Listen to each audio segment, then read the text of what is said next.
Spoken label. He lurked in the shadows, waiting and hoping she wouldn't take a different route.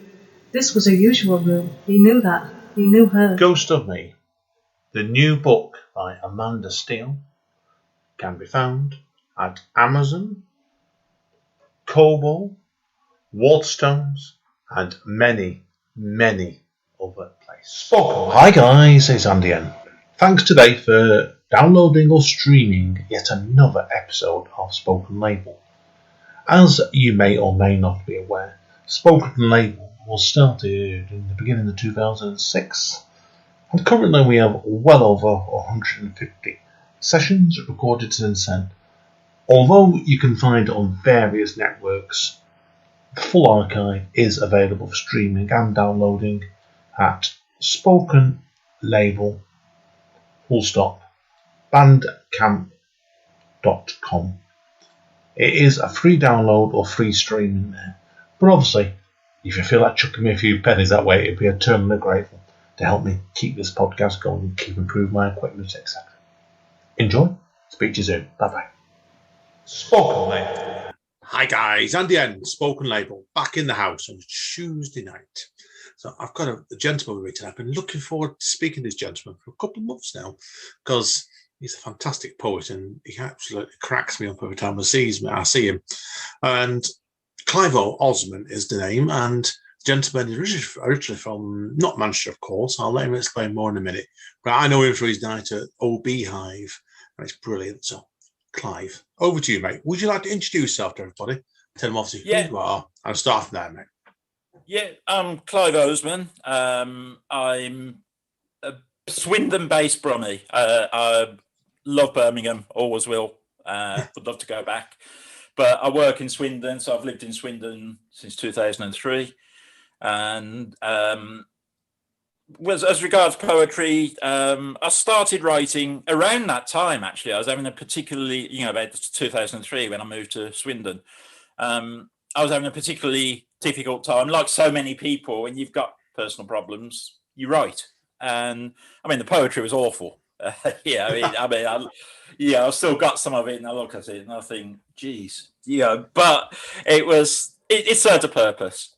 And I carried on writing. I discovered haiku and tanka, the Japanese short forms, which I really got into. It's very different to what people think it is. The Western idea of what haiku and tanka is really not what the sort of haiku and tanka specialists would call poetry. But I enjoyed it, but I started to get a little bit bored with it. And then I met Nick Lovell, quite by chance. He's my co-host at Oh Beehive. I met him through a series of coincidences, really. I didn't know him at the time. He only lives a couple of miles up the road. But he was performing and he went to the Worcester Poetry Slam. And he met somebody there who wasn't a poet. He lived in Worcester, but he'd just gone because he was bored and he wanted to see what it was. And he got talking to Nick, and he was a Facebook friend of mine. And he said to Nick, I know somebody who's a poet in Swindon. And he put us in touch. And I went along to a couple of open mics. There was nothing except for the page poetry type thing, which is very good in Swindon, but there's nothing performance-wise in Swindon at all. And we used to go to open mics in Bristol and various places. And I enjoyed it. And then I saw Luke Wright at Hammer and Tongue in Bristol, headlining. And that was it for me. I thought, this is what I want to do. This bloke is a genius, and I had such a good night and I've never forgotten it. And that night, in a way, it sort of changed my life. I sort of stopped writing page poetry and wrote for performance. And, it's been a long journey. But yeah, I love every minute of it. It's absolutely totally transformed my life. When I was younger, I've never been in the greatest of health, and because of that, I was housebound for a few years when I was younger as well. So I've always been shy. I've always been very reclusive. And when I first started this, the first time I ever went to an open mic, I was so nervous. And for months, every time I was at an open mic night, when somebody finished and the host was just about to call the next person up, I was sitting there thinking, not me, not me, not me. But there was something about it that I felt compelled to do it. And once you've done it, you have to keep doing it. It's like a drug, and you just get hooked on it. And I've been completely. And ever since then, now, I mean, before lockdown, I was traveling all over the country. I would leave work, go straight to somewhere. And it was just, if I could do it 7 nights a week, I would, that's how much I love it, and then around about 2016, it was my birthday in August and I had some plans and they fell through, because long story short, and I just posted on Facebook, does anybody know of any spoken word events on August the 7th? And the same friend who introduced me to Nick posted, there's a poetry event in Swindon. All you need to do is get the poets. And he'd actually been in touch with the Beehive. He Googled, he'd been in touch with the Beehive and organised it all. So we went, we did it. We booked a few sort of localish, poets as features. This was on a Sunday afternoon, and it went really well. And we talked to the landlord, and he said, let's do it regularly. And we decided on the Tuesday nights.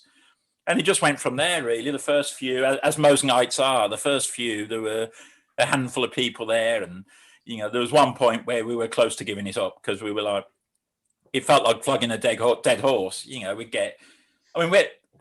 think the most famous night was when we had Kieran King headlining. I know Kieran. So he's travelled down from Salford. Yeah, not far from me, that, yeah. When he got there, Nick was ill on the night, so I was hosting on my own. And there was myself, the 3 features, one of the features partners, and one other person who was absolutely blind drunk or off his face on something and kept grabbing the mic off people and rambling into it. And that, I actually texted Nick and said, I don't want to do this anymore. It's just a complete waste of time, And we said, well, we booked our acts up now for the next few months, so we'll keep it going. And then the next month we got there and we walked in and we were like, where have all these people come from? What's going on? And we've never looked back, really. And obviously we had to move to Zoom in March, and it's been fabulous. We've gone from a little provincial event that did get some big name headliners, but never really got a great turnout. And we regularly get 50, 60 people to Beehive. We get some real big names. We're running slams, and it's fabulous. We really are loving every minute of it. You're doing great at the minute with that, because I've been down to one of your nights, the last one with Ruan. I was sat there thinking, this is a big event. This is straight away. So, how have you found it then? Obviously, like I said, I do speak easy, and it's been a challenge for us and moved from live to a Zoom. So, how have you found it so far for the pair of you doing it? Has it been quite hard work, really? Has it? In some ways, I took a few sort of events to get used to it, but I don't think Nick is a great lover of online events. He does the Beehive stuff and he does the occasional other event, but he really does miss the live events. But I think the hardest work is the slams when we do slams. I mean, obviously, judging is an entirely different thing when you're all in different rooms. We have 3 judges who are texted. We have 3 hosts: myself, Nick, and Chloe, who helps us out on our big events. And we have sort of message groups so that they text us, message us their scores, and we have to add them up together and then make sure we agree. And that is hard. Hosting a 3-round slam on Zoom is exhausting. It really is. It's hard work, but well worth it. I was going to say, I saw your last one on your Zoom, on your Facebook live feed, and that one. Yeah, it is. It's very weird because I've been to over the years a couple of in person, that obviously, like you say, them, but never actually on a Zoom before. It's just completely different doing a slammer and that. So yeah, definitely with that one. So now I want to change topics as well, because I know you also more as well for doing your alter ego as well. So now, Yes. Now, I'm not going to say who, and the people listeners will know who I'm on about. I've had 3 people ask me this, Clive. Where did the alter ego come from? You want to know you want the hot gossip where that started from? I think, I don't know for certain, but I think what first sort of sparked it with me was Elvis McGonagall, who does the Queen's speech poem. And I love it. I absolutely love it because I'm absolutely not a royalist. I mean, I'm a total Republican, but I saw that, and it sort of played in my mind for ages, and never did anything. And then one day, something happened. I can't remember what it was, and I just imagined that the Queen would react because that's how my mind works, And it just seemed to happen, and I did one poem, which worked well. Did get 1 or 2 snidey comments who called that an impression, blah, blah, blah, blah, blah. And I know it's a bad impression. It really is an awful impression, but that's part of the fun. Yeah, no, I got that. It's the same as when I do parody songs. I'm probably the worst singer in the world, and that adds to the fun. And I think the experimental side, again, it comes from a friend who sometimes helps us with Oh Beehive, Chloe Jacquet, who is an absolutely brilliant poet and performer. And I saw her do a parody song, a parody of Sound of Silence. And it had the whole room in tears of laughter. And like myself, she can't sing. And I thought, it doesn't matter. It's fun. And I just started experimenting, and I do all sorts of things, as well as, doing the Queen thing. I started doing David Attenborough as well now, and I love David Attenborough. Oh no, I didn't know you did that one. I thought, I've only just started. I wrote the first piece at the weekend, and I performed it as an open mic where I was, I was sort of going into the details of this species called the Boris Johnson. But I do that. I do parody songs, and I do also on the Zoom. I do all sorts of things. I like to trick hosts into thinking they've got Zoom bombers, or I saw that. It was Finn. I think it was Finn Hall's night when the first time I saw you do a headline slot round recently. You're cracking me up with that because you had people. You had made it sound like you've been actually attacked and getting harassed all the time. I thought it was brilliant. Yeah, I love doing it, and I just like experimenting, and it's great. It's great fun, and it seems to work. So, So that's where it all came from, really. Brilliant. Now, what I'm interested in knowing about this, then, is obviously you said you do writing in other voices all the time. Do you find it hard when you've got a number of different characters when you start writing? Do you often have an idea who you can be writing about, or does it change halfway through, for example? No, not really, because another character I've got, which I haven't used much recently, but I am planning to reintroduce him, is a totally fictitious character called Cecil Dalrymple. Oh, great! Who is an elderly Daily Mail reading, misogynist, racist pig, and I've had some great fun with him. I have had 1 or 2 people sort of, when I first started doing it, I forgot to mention that it was satire. I've had 1 or 2 people think I was serious. I sort of, at one event, I sat there and, I could see the people thinking, we've got a little Hitler here. And I sort of knocked that on the head because I found myself going too far and saying things that were really out of order. And although it was satire, I sort of thought, if somebody takes that seriously or thinks it's what I really think, then I'm in trouble. But I do plan to reintroduce him, so I've got some new ideas. So. Oh, cool! Cool. It sounds like you said that's what when you do. I always believe when you try one thing out like this, it's easy. It's easy sometimes just to write 2, 3, 4, and 5, then, isn't it, to get different sort of characters all coming. Because I think you're training your brain all the time there, definitely. So I did find this up because I recently did a one-man show as the Queen. Yes, you did that very recently. Yeah, I couldn't do that. I'm actually performing it again next Friday because it went so well. It was unbelievable. I just couldn't believe the reaction. And I've had a lot of people saying I would really like to have come, but Monday nights I can't do. So I've decided to do it again, and I'm doing it on Friday the 12th of March, along with Nick's going to do. It's an Oh Beehive comedy special, and Nick's going to do a set, and we've got Melanie Branton from Bristol, well, Western-super-Mare actually, who is brilliant. You know, and I've heard of Melanie. I've heard of Melanie. I think I might have seen her. I certainly don't know her to go to talk to. I must admit. So, well, great.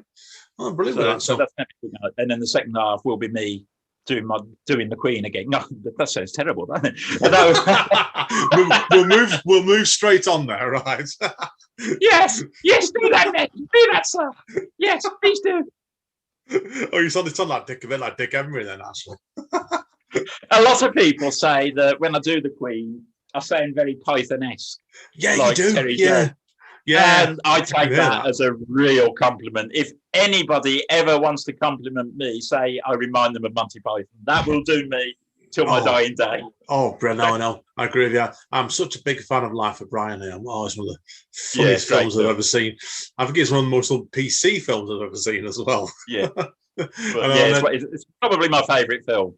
Yeah, it's got to be one of mine as well. Got to be one of mine. It's I know. I played it with my partner only last year for the third. She hadn't seen it before, and she just turned around and looked at me. She's a bit younger than me, Amanda, and turned around and said to me, "You're mad." But it's what it is, isn't it? So, do you like Search of the Holy Grail much, do you, as well, Monty? The previous Monty Python films of that. Yeah, I love everything Monty Python. Yeah, anything John Cleese as well. You know, with the exception of Clockwise, which was absolutely awful. Oh, but it was an off film, Clockwise. Yeah. Yeah, but other than that, anything John Cleese is. Yeah, I love it. Yeah, no, completely. I'm like that. Usually, when you see what's left of the Python crew now crop up in TV shows, I usually try and make sure I catch them when I can. Because I saw him.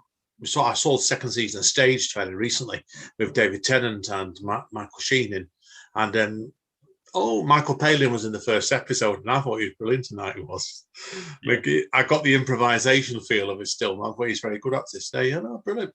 Now, obviously, to conclude then on this chat bit, a couple of quick things we need to go through. Yeah. Now, obviously, the show this ever going live sometime after your repeat show, The Queen, certainly for the way past 12th of March. I know it will already. But do you have any plans to do the show again then in the future? Or?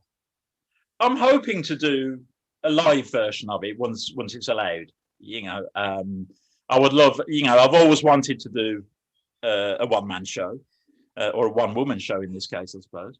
And to be honest, I've always had issues with confidence and self-belief, and I kept telling myself, nobody will come. Yeah, no one will come if I do a one-man show.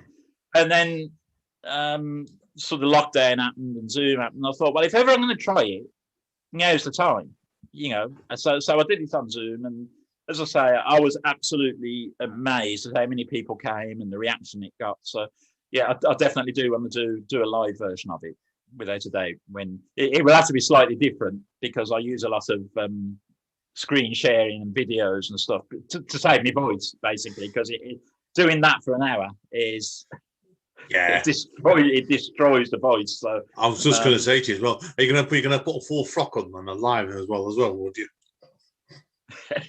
I would think I will be using recordings, you know, but obviously not videos, but recordings, and I'll have to sort of approach it slightly differently, but I'm sure I'll do it. As long as, I mean, the big worry, and this is going to sound terrible, but the big worry was a few days before I was due to do it, Philip went to the hospital.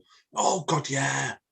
And I'm thinking, I can't do it. If anything happens, I just can't do it, because not only would it be, I mean, I've got no respect for the royal family, but it would be dreadfully disrespectful to do what I did on that night if anything like that had just happened. So, you know, that is the one thing I've got to bear in mind, you know, because at the end of the day, he's 99 years old. So I'm not going to be doing it for the next 5 years, you know.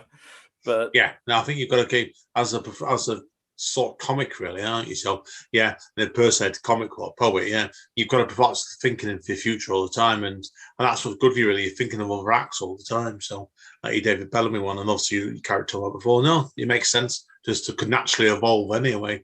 So I think, what do you think? Like, if you stay doing that character for 10 years, you risk, really, don't you, going stale on yourself and you just repeat yourself. And I get you completely with it, mate. So good luck with yourself.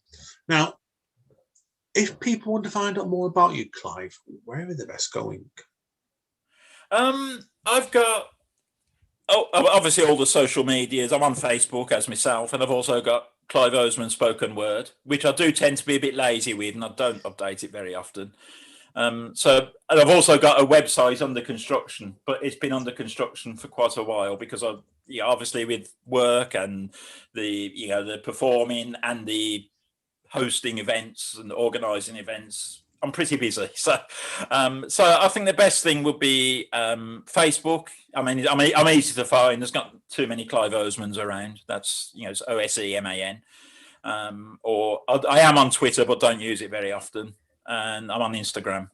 I'm on Twitter as Clive_Oseman, and Instagram as Oseman Clive, I think. Yeah, Oseman Clive. So, so they're the best places. I'll log these down for you. That's great stuff, Clive. Okie dokie. Obviously, Oh Beehive as well.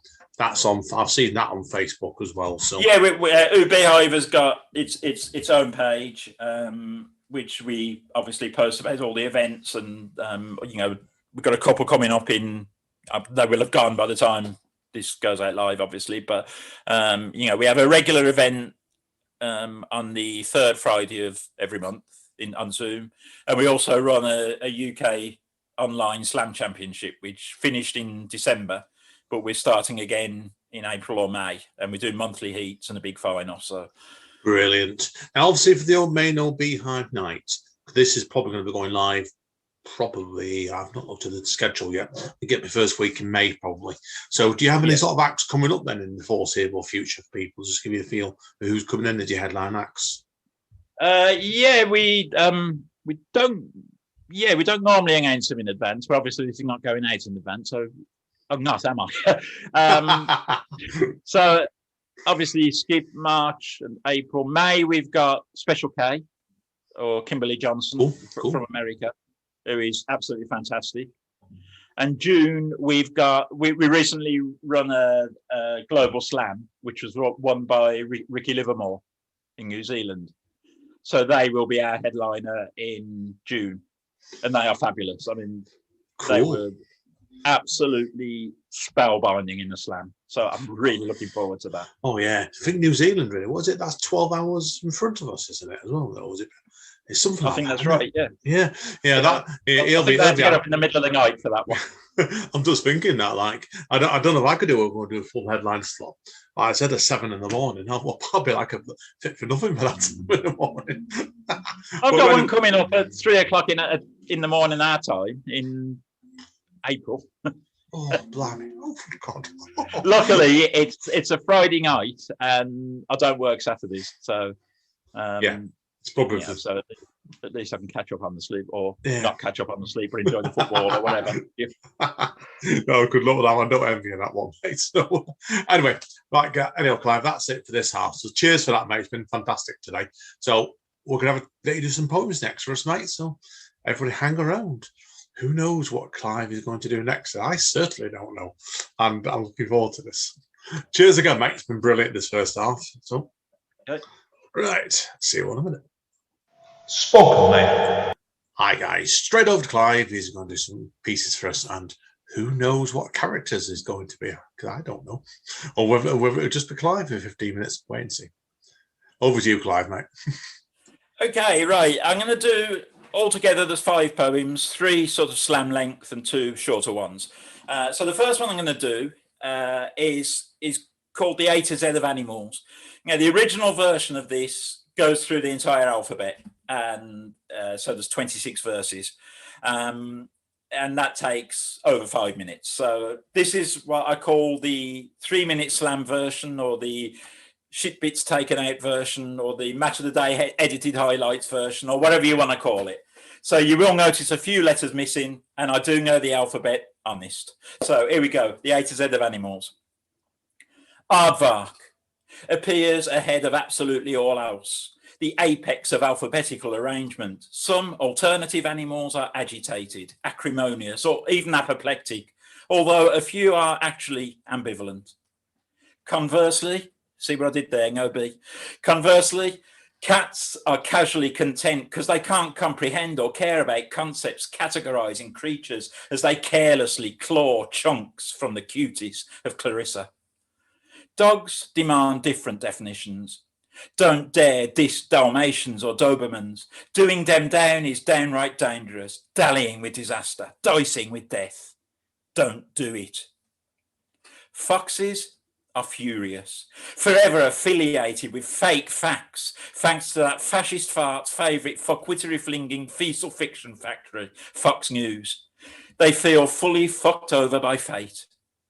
Giraffes go gazing over gigantic gates, getting glimpses of gloriously gorgeous greenery. Grandma giraffes gasp and go gaga for glamorous Gary, the great ginormous gigolo of giraffedom. Impalas, iguanas, idle rhyme in iambic lines, in fact, immensely incompatible. It's irrational imagining interspecies intercourse. Idiotic idea. Jellyfish just take joy in jeopardising enjoyment of jolly seaside jaunts. Jackass jerks, geez. Jellyfish just... Kangaroos can kick in a kerfuffle. Kevin was killed by a king-size kanga, keeled over after a kick in the knackers. Probably karma. Kevin was a knucklehead. Ocelots oscillate between outrageously obnoxious and out-and-out ordinary, only occasionally observably obvious. One once openly organised ocelot orgies in zoos near Oldham and Ormskirk. Q. Quagga, Quetzal, Quacker. Christ almighty. Quite a quandary. Quality over quantity. Quickly quashing Q. Squirrels are stupid. Cyril the squirrel sometimes seems sensible, then says something silly, suggesting some sort of shortcoming in syntactical skills and substandard schooling. The trump. Tangerine textured tosspot, totally tactless toxic tyrant, timber brain temper tantrum trendsetters of the terrible twos, trashy tramp. Upoopa epops, upoopa, upoopa, yuzu super duper pooper scooper, undeniably unique. Yaks of yesteryear yearn to learn to yodel. Yes, efforts yielded tiny yaps and yelps that travelled yards, yet yaks are yet to yodel. Young yaks do yoga instead. Zebras are stripy, not zigzagged. Zoom in on Zelda driving a Zephyr, zipping away from the zoo. Zelda's sister, Zoe Zebra, zonked out, catching Zeds. Zzz. So that's that one. The A to Z of animals with bits missing. And the animals haven't got bits missing. The poem's got bits missing. No animals were harmed in the making of that poem. Brilliant. I love that one. Very, really, really good. I hadn't heard that one before, but it's really innovative, mate. Great stuff. Thank you. Right, the next one I'm going to do is inspired by some of the, shall we call them, idiots? Yeah, that's the word, idiots, who are COVID deniers, and they believe in conspiracy theories, and they all believe it's all Bill Gates' fault, and all that sort of nonsense. And this is inspired by that, and it's called Disciple. And it's also got the title of the Tinfoil Hat poem. Because I do wear a tinfoil hat when I'm performing it. So here we go. When this podcast is over, I want you all to subscribe to my YouTube channel. No, it's not for poetry. That's the conventional side of me, the one who has no devotees. On YouTube, I am different. The sheer power of my preaching will leave your senses sleeping. Your judgment will be compromised. You will find yourself being hypnotized into following like sheep. And you will worship at my feet, feeding into my deceit as I fill your mind with false belief, how the virus is a hoax. And all the doctors and professors have sold you a lie to give the government an alibi.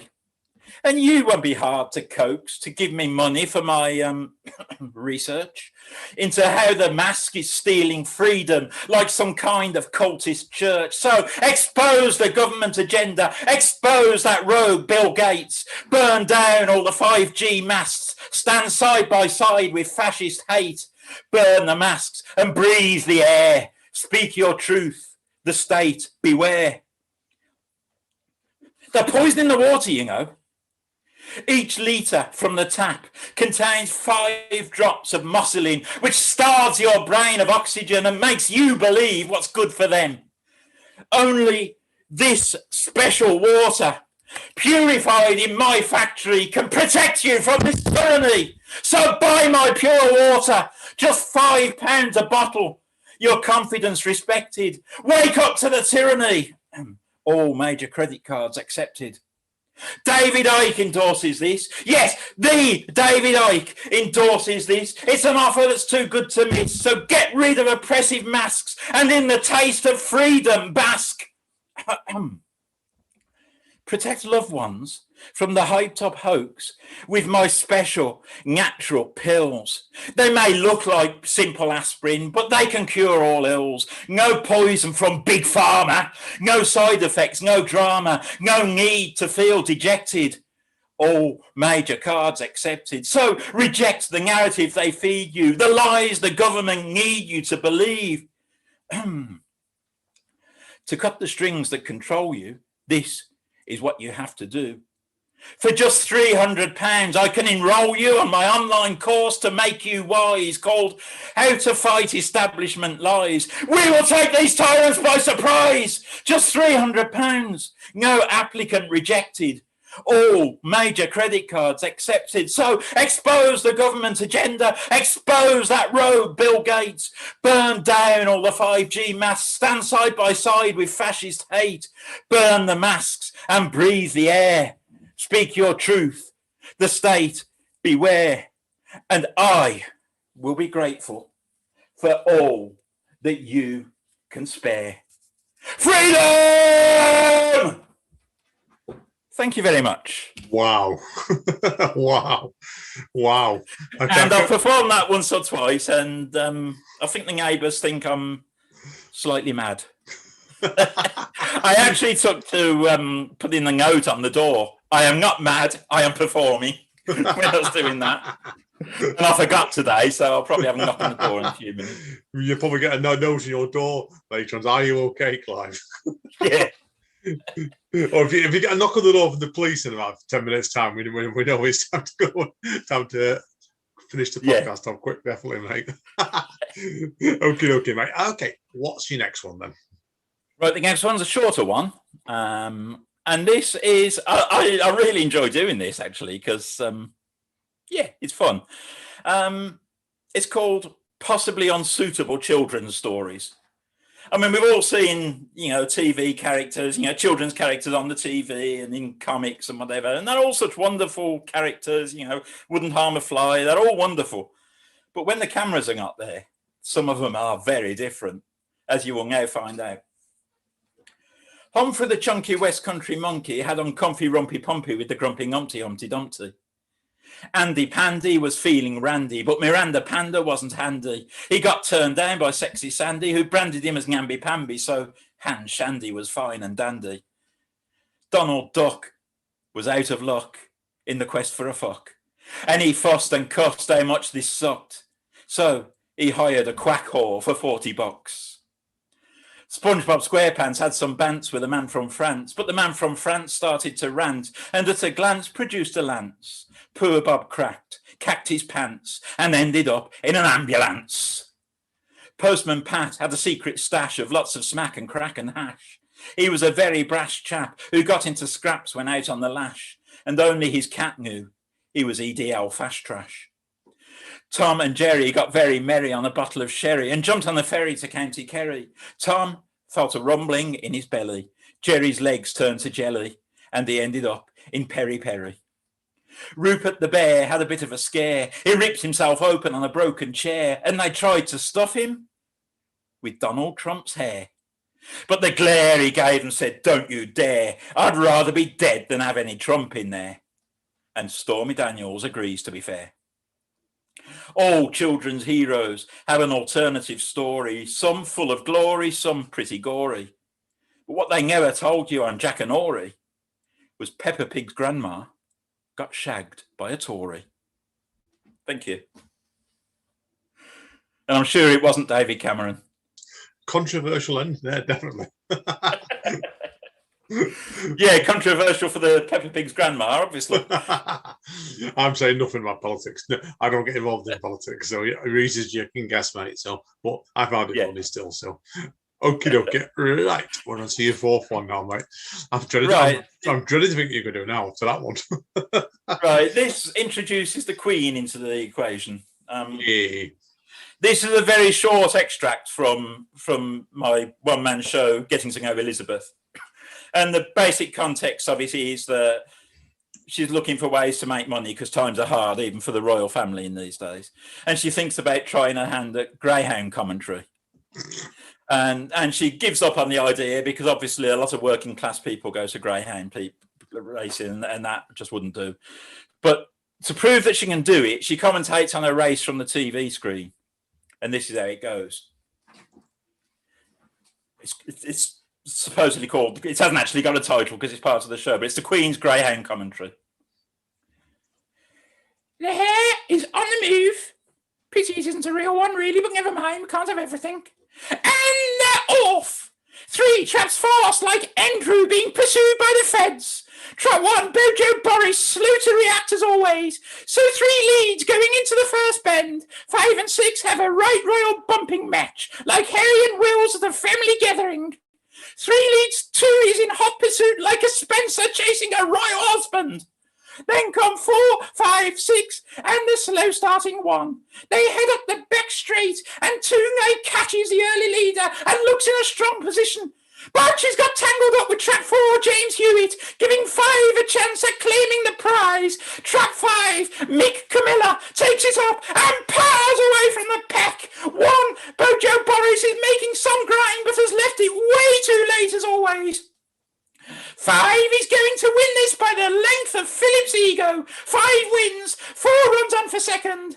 And to be honest, who gives a flying fuck who came third? If you've bet it, you haven't got as much money now as you had a minute ago. So off to the food bank you go. Goodbye.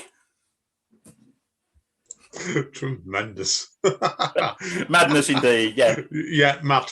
I'll use the word up. You're definitely... Yeah, mad. I think it's a word. Yeah, batshit crazy is the way one person described me. Brilliant, mate. Yeah. Okay. I think, did we agree in 5 or 6 pieces to that? I forgot what we said now. 5. It's 5, wasn't it? So, okay, it's the big finale then, basically. Yeah, I suppose this is my signature poem these days. I've been doing it for 2 or 3 years, and it's won me more rounds of a slam than all my other poems put together, to be honest. So, yeah, I do try to change it from time to time to keep it fresh, and there is a new sort of segment in it today. So, and what you need to, it's called, well, I suppose it's called, if the real title is If Typos Had Consequences, but I often shorten it to Typos.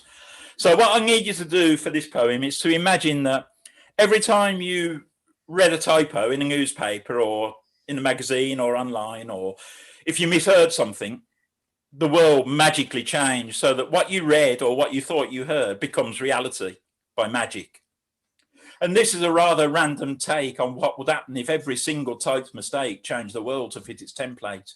If one letter omitted or added, any others changed or out of place had a consequence for the human race. For example, Art Carbuncle singing I Only Have Ease for You may not endear him to the Tory party when most prefer snorting Charlie, yet he was partly responsible for the sound of violence. Here's to you, Mrs. Robinsod, and bridge over troubled Walter. His weirdness never seemed to falter out. I don't know why Walter is troubled or even who he is, but it seems somewhat harsh to stick him under a bridge. We could have some wonderful movies, as if the originals needed improving, like 101 Damnations, a hell of a film, I'm sure you'll agree. Then the 39 Sheps, where Cruella decided the change of breed would just as well fulfill her need. Joseph and his amazing testicular dreamboat, whatever that may be about. And Inglorious Bat Turds, about a flying mammal that met Ozzy Osbourne and crapped itself with nerves. In Les Miserables, or Les Miserables, as the Brexiteers like to call it, the blood of tomatoes will water the meadows of France. We would have criminal Spice Girls called Felony B and Felony C. Muse singing about a supermassive asshole, and that's not all. Kids would hear Humpty Dumpty shat on the wall. There'll be a black country killer called the Boston Strangler, and Gordon Brown is a song by the Danglers. A bit of a hard whack never hurt anyone, though this I doubt. One over the head and your lights will be out. A bird in the hand is worth two, I'm the boss, I concede. A friend in need is a fiend indeed. Liverpool fans singing, you'll never wank alone. The butcher giving his dog a boner. Putin interfered in Trump's election and probably caused a nasty infection. And I heard Harry Potter's Noblet of Fire appeared to be up for hire. How much? If you ever have to ask the prick, you can't afford it, Squire. Now, I think this poem is the dog's bollocks. Others will call it puppycock. But on one thing we can all agree. Too many cocks really do spoil the broth. And you could end up with a meal of Wanker's crisp sandwiches and a packet of clitoris all sorts. Thank you very much. Oh, tremendous, mate. Oh, you made what got me there, Clive? Each piece you did there in this little set. I was just trying to think, how was he going to top each piece then? And you managed to do it every time. And excellent stuff, mate. It's been tremendous. Thank you. And thanks for having me. People wonder why I was so quiet. Okay, I had to mute it because I thought if I hadn't muted it and I've been laughing that much, I'd have put Clive completely off then. I could actually see you laughing, which I like, when I'm trying to make people laugh. But it did distract me just once and I sort of lost my place. I don't know whether you noticed, but I sort of paused because I couldn't think where I got to. I could see you laughing. So. Oh, no, it was great stuff. Brilliant. I'll say, who gets a chance, go to Oh Beehive, definitely. Or check out one of the Clive shows. He's excellent. Oh, that was a fantastic last piece, that, mate. So listen, mate, hang around anyway. I need to chat you off, Mike. But It's been a pleasure today, mate. I've really enjoyed this today. I'm glad it's been great for me too. I'm, privileged to be on, and it's been great. Well, anyway, guys and girls, as Don Callis of Impact Wrestling says, stay safe and stay over. And we'll see you all soon. Spoken, mate.